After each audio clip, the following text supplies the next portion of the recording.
দেশের ৬টি উপকূলীয় অঞ্চলে ঝড় বৃষ্টি ও দমকা হাওয়ার সতর্কতা জারি করেছে বাংলাদেশ আবহাওয়া অধিদপ্তর। আগামী ২৪ ঘণ্টা খুলনা, বরিশাল, পটুয়াখালী, নোয়াখালী, চট্টগ্রাম এবং কক্সবাজার অঞ্চলের নদীবন্দরগুলোকে ২ নম্বর নৌ হুঁশিয়ারি সংকেত দেখাতে বলা হয়েছে। ওয়ালটন আবারও মিলিনিয়ার অফারে ওয়ালটন ফ্রিজ কিনে আপনিও হয়ে যেতে পারেন মিলিয়নিয়ার। মিলিনিয়ার ছড়াছড়ি দেশ জুড়ে, এটা শুধু ওয়ালটনই পারে।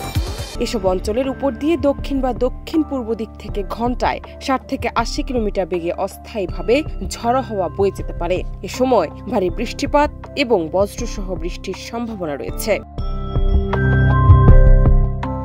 দেশের অন্যান্য নদীবন্দরের উপর দিয়ে দক্ষিণ বা দক্ষিণ পূর্ব দিক থেকে ঘন্টায় ৪৫ থেকে ৬০ কিলোমিটার বেগে অস্থায়ীভাবে দমকা বা ঝড়ো হাওয়া বয়ে যেতে পারে।